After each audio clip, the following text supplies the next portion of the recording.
LSU's standout left tackle, Will Campbell, has found himself at the center of an ongoing debate following the NFL Combine. His arm length measurement of 32 5/8 inches falls just below the widely accepted 33-inch threshold for offensive tackles. I was not shocked by him coming up short, but not that short. Now, this has led many analysts to question whether he is best suited for the guard position at the NFL level. However, I went back to check where some of the other tackles measured out, and I was struggling to come up with a list of tackles who had clearly surpassed the 33-inch mark. It seemed like the 2025 class had a small group of tackles based upon arm length, with the ones who did barely holding on to that 33-inch threshold. Well, I did some research and analysis, and I think it suggests that the Combine's measurements may not be entirely reliable this year. A deeper examination into arm length discrepancies across different measurement events indicates the Combine's readings for offensive linemen have, on average, been more than half an inch shorter than those recorded at the Senior Bowl, Shrine Bowl, and Hula Bowl.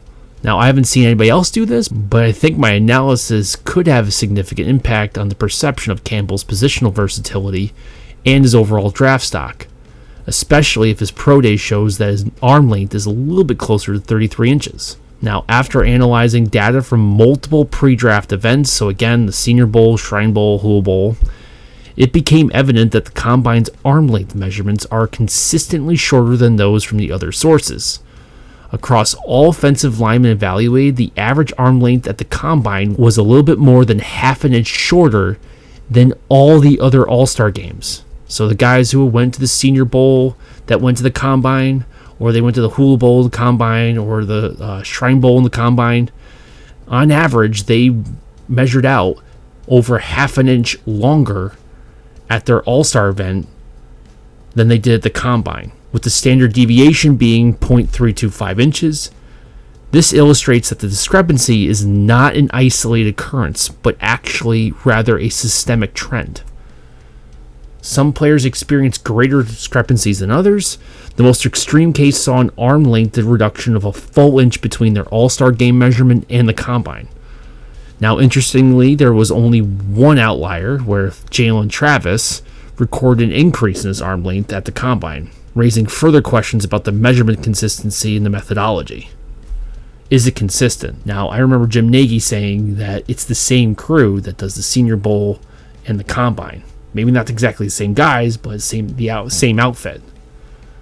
So this is interesting. Now, digging into distribution and correlation, further analysis of the data reveals a strong correlation, 0.967 by the way, between the initial measurements taken at the All-Star game and the final measurements of the Combine. This suggests that players' proportional arm lengths remain relatively stable. The overall reductions across the board indicate a systemic measurement inconsistency. This raises concerns about how much weight should be given to the Combine measurements this year in their draft evaluations.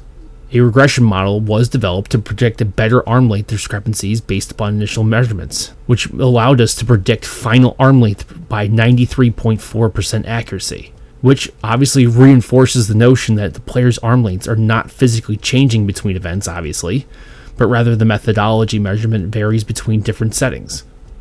So you would say, so what? No one's perfect. I'm sure something like this happens every year. There's probably different consistencies. It's probably always shorter at the Combine, right? Nope. Actually, going back to last year, now considering going into the draft, there was about 30 tackles at the Combine last year that measured out at either the Senior Bowl, Shrine Bowl, and or Hula Bowl. So again, 30 tackles that had been to an All-Star game, been measured, and then went to the Combine. All of them were at 33 or over except Graham Barton and Jordan Morgan. So what's that, like 94% of tackles hit the length? Okay. So how about variance? Well, instead of that, things being off by about half an inch, how about a quarter of an inch? And by the way, it was basically 50-50 with some lengths being longer at the bowl game and some being longer at the Combine. So it wasn't just like this year where basically all except one guy had a longer measurement at the combine than he did at his bowl game, whereas everybody else had a reduction at the combine. What is more, I had a few that were exact matches in 2024 between their bowl game and combine, so it was even more accurate. And in 2023, roughly 90% of tackles were above 33-inch mark, with Cody Mock, Skoronski, and Steen coming in under 33 inches. Now, that year, the variance was around a third of an inch, with a few matches being perfect between their bowl game and combine. But again, there was a mixture of which one had the bigger measurements. Some of them were, again, at the bowl games. Some of them were bigger at the combine. So once again, mostly tackles, a smaller variance, and a mixture of a bigger source.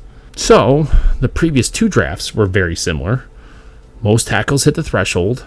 Again, tight variance between the bowl measurements and the combine, with no trend showing which one was more likely to produce a larger or smaller measurement.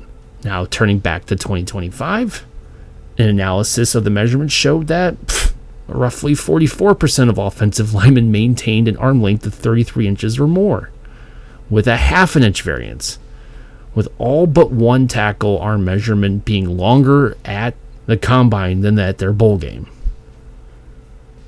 And oh, by the way, I checked the other position groups, pretty much the same.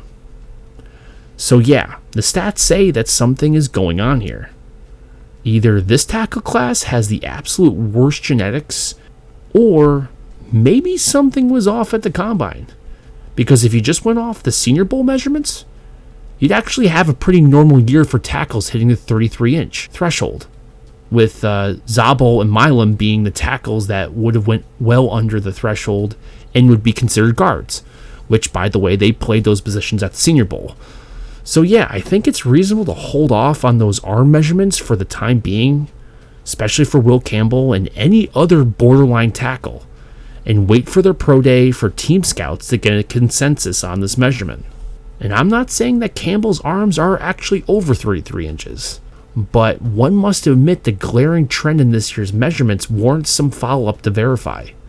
Half an inch would give Will Campbell over the 33-inch mark and would give him that perceived advantage in pass protection and overall reach. However, that being said, with the growing evidence of measurement inconsistencies even in previous seasons, it's also worth questioning how much influence a fraction of an inch truly has on a player's performance. Because considering this, it's been all over the board. Because you must consider, even in the early years, even though it was a smaller variance, we're still talking a quarter or a third of an inch, which could still be make or break for hitting that threshold. Now, for Will Campbell, this discrepancy could be the difference between being viewed as a true left tackle or being projected as more of a guard at the NFL level, and possibly be an option for the Patriots at the 4th pick.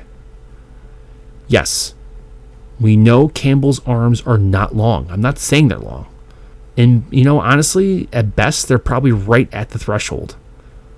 However, being close should keep him in the running for a tackle position. And a good percentage of teams are just dying for a tackle. And by the way, Will's tape speaks for itself. And his performance against elite SEC pass rushers suggests that he possesses the necessary tools to succeed as a tackle, regardless of his arm measurements. But if he needed to be around 33, maybe you should wait for LSU's pro day before being completely out on him. And of course, there's the possibility that the numbers at the combine are correct. But then you have to basically throw out Josh Simmons. I mean, Membo makes it by an eighth of an inch. Josh Connolly makes it about half. Banks is barely making it. You're probably making the choice of going back to that like 3rd or 4th round and go after guys like more like maybe Belton and like Holland Pierce. So you're looking at more development guys rather than day one starters. So you better be successful in free agency. I'm not saying what happened at the combine was wrong, but considering the statistics around it, I think we do have to wait for another verification before we're going to chisel that in on all these tackles' draft profiles. Because it wouldn't just be Will Campbell being the outlier, it'd be the entire tackle class. That's another discussion to have. Now, I know some of you were going to mention the wingspan. Well, that analysis will have to come on another day. Anyway, what do you guys think of this analysis? Does this change anything for you? Do you think Will Campbell's arms could be over 33 inches? Let me know in the comment section below. If you guys like this content, please like and subscribe. As always, thanks for watching.